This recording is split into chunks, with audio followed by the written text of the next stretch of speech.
सुभाष चंद्र बोस एक भारतीय राष्ट्रवादी थे जिनकी देशभक्ति कई भारतीयों के दिलों में छाप छोड़ गई है। उन्हें आजाद हिंद फौज के संस्थापक के रूप में जाना जाता है और उनका प्रसिद्ध नारा है, तुम मुझे खून दो, मैं तुम्हें आजादी दूंगा। सुभाष चंद्र बोस की आज 125वीं जयंती है। नेताजी सुभाष चंद्र बोस की 18 अगस्त 1944 को ताइवान के एक अस्पताल में एक विमान दुर्घटना में जलने के बाद मृत्यु हो गई थी। 2016 में प्रधानमंत्री मोदी ने सुभाष चंद्र बोस से जुड़ी 100 गोपनीय फाइलों का डिजिटल संस्करण सार्वजनिक किया। ये दिल्ली स्थित राष्ट्रीय अभिलेखागार नेशनल आर्काइव्स ऑफ इंडिया में मौजूद हैं। महान स्वतंत्रता सेनानी और भारत माता के सच्चे सपूत नेताजी सुभाष चंद्र बोस को उनकी जन्म जयंती पर शत शत नमन। कृतज्ञ राष्ट्र देश की आजादी के लिए उनके त्याग और समर्पण को सदा याद रखेगा। सुभाष चंद्र बोस को असाधारण नेतृत्व कौशल और करिश्माई वक्ता के साथ सबसे प्रभावशाली स्वतंत्रता सेनानी माना जाता है। उनके प्रसिद्ध नारे हैं, तुम मुझे खून दो, मैं तुम्हें आजादी दूंगा, जय हिंद और दिल्ली चलो। उन्होंने आजाद हिंद फौज का गठन किया था और भारत के स्वतंत्रता संग्राम में कई योगदान दिए। उन्हें अपने उग्रवादी दृष्टिकोण के लिए जाना जाता है, जिसका इस्तेमाल उन्होंने ब्रितानी हुकूमत से स्वतंत्रता हासिल करने के लिए किया था। वे अपनी समाजवादी नीतियों के लिए भी जाने जाते हैं। नेताजी सुभाष चंद्र बोस का जन्म 23 जनवरी 1897 को कटक, उड़ीसा में प्रभाती दत्त बोस और जानकीनाथ बोस के घर हुआ था। उनके पिता कटक में वकील थे और उन्होंने राय बहादुर की उपाधि प्राप्त की थी। सुभाष ने प्रोटेस्टेंट यूरोपियन स्कूल, वर्तमान में स्टीवर्ट हाई स्कूल से स्कूली शिक्षा प्राप्त की और प्रेसिडेंसी कॉलेज से स्नातक किया। 16 वर्ष की आयु में वे स्वामी विवेकानंद और रामकृष्ण से प्रभावित हुए। इसके बाद उन्हें उनके माता पिता ने भारतीय सिविल सेवा की तैयारी के लिए इंग्लैंड के कैम्ब्रिज विश्वविद्यालय भेज दिया। 1920 में उन्होंने सिविल सेवा की परीक्षा पास की, लेकिन अप्रैल 1921 में भारत में राष्ट्रवादी उथल पुथल की सुनवाई के बाद उन्होंने अपनी उम्मीदवारी से इस्तीफा दे दिया और भारत वापस आ गए। वो असहयोग आंदोलन में शामिल हो गए, जिसकी शुरुआत महात्मा गांधी ने की थी, जिनकी बदौलत कांग्रेस एक शक्तिशाली अहिंसक संगठन के रूप में उभरी। आंदोलन के दौरान महात्मा गांधी ने बोस को चित्तरंजन दास के साथ काम करने की सलाह दी, जो आगे चलकर उनके राजनीतिक गुरु बने। उसके बाद वो बंगाल कांग्रेस के स्वयंसेवकों के युवा शिक्षक और कमांडेंट बन गए। उन्होंने स्वराज अखबार की शुरुआत की। सन 1927 में जेल से रिहा होने के बाद बोस कांग्रेस पार्टी के महासचिव बने और जवाहरलाल नेहरू के साथ भारत को स्वतंत्रता में महत्वपूर्ण भूमिका निभाई। सन 1938 में उन्हें भारतीय राष्ट्रीय कांग्रेस का अध्यक्ष चुना गया और उन्होंने एक राष्ट्रीय योजना समिति का गठन किया, जिसने व्यापक औद्योगिकरण की नीति तैयार की। हालांकि यह गांधीवादी आर्थिक विचार के अनुरूप नहीं था, जो कुटीर उद्योगों की धारणा से जुड़ा हुआ था और देश के अपने संसाधनों के उपयोग से लाभान्वित था। बोस का संकल्प 1939 में आया, जब उन्होंने पुनर्मिलन के लिए गांधीवादी प्रतिद्वंद्वी को हराया और गांधी के समर्थन की कमी के कारण उन्होंने इस्तीफा दे दिया।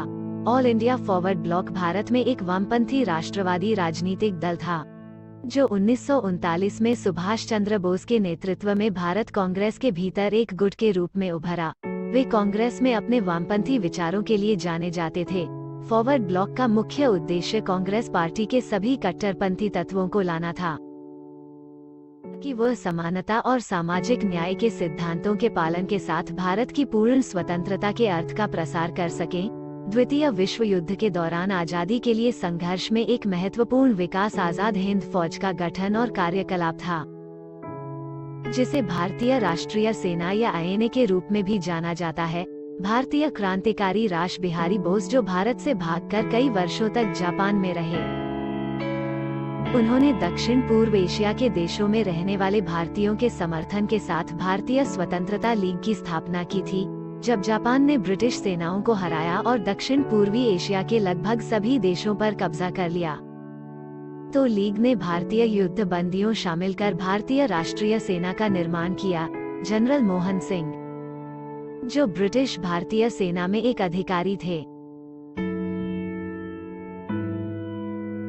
उन्होंने सेना को संगठित करने में महत्वपूर्ण भूमिका निभाई। इस बीच सुभाष चंद्र बोस 1941 में भारत से भागकर जर्मनी चले गए और भारत की स्वतंत्रता के लिए काम करने लगे।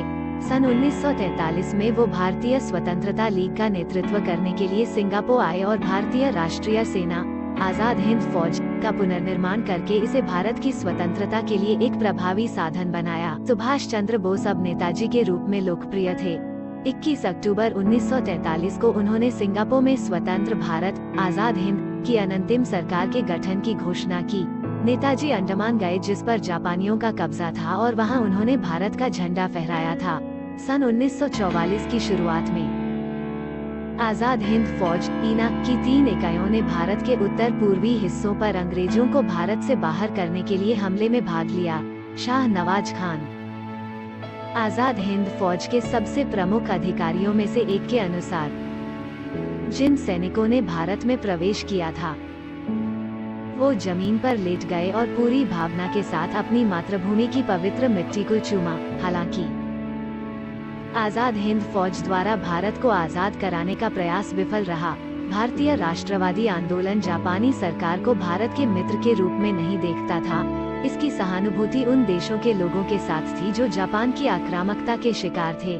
हालांकि नेताजी का मानना कि जापान द्वारा समर्थित आजाद हिंद फौज और भारत के अंदर विद्रोह की मदद से भारत पर ब्रिटिश शासन समाप्त हो सकता है। आजाद हिंद फौज का दिल्ली चलो नारा और सलाम जय हिंद देश के अंदर और बाहर बसे भारतीयों के लिए प्रेरणा का स्रोत था। नेताजी ने भारत की आजादी के लिए दक्षिण पूर्वी एशिया में रहने वाले सभी धर्मों और क्षेत्रों के भारतीयों के साथ मिलकर रैली की थी। भारतीय महिलाओं ने भी भारत की स्वतंत्रता के लिए गतिविधियों में महत्वपूर्ण भूमिका निभाई थी। आजाद हिंद फौज में एक महिला रेजिमेंट का गठन किया गया था जिसकी कमान कैप्टन लक्ष्मी स्वामीनाथन के हाथों में थी। इसे रानी झांसी रेजिमेंट कहा जाता था। आजाद हिंद फौज भारत के लोगों के लिए एकता और वीरता का प्रतीक बन गया। नेताजी जो स्वतंत्रता के लिए भारत के संघर्ष के सबसे महान नेताओं में से एक थे, वे जापान के आत्मसमर्पण करने के कुछ दिनों बाद एक हवाई दुर्घटना में मारे गए। द्वितीय विश्व युद्ध 1945 में फांसीवादी जर्मनी और इटली की हार के साथ समाप्त हुआ। युद्ध में लाखों लोग मारे गए थे। जब युद्ध अपने अंत के करीब था और इटली और जर्मनी पहले ही हार गए थे, यूएस ने जापान हिरोशिमा और नागासाकी के 2 शहरों पर परमाणु बम गिराए। कुछ ही पलों में ये शहर जमीन पर धंस गए। जापान ने इसके तुरंत बाद आत्मसमर्पण कर दिया। यद्यपि परमाणु बमों के उपयोग ने युद्ध को बंद कर दिया, लेकिन इसने दुनिया में एक नए तनाव और अधिक से अधिक घातक हथियार बनाने के लिए एक नई प्रतिस्पर्धा का नेतृत्व किया जो संपूर्ण मानव जाति को नष्ट कर सकता है।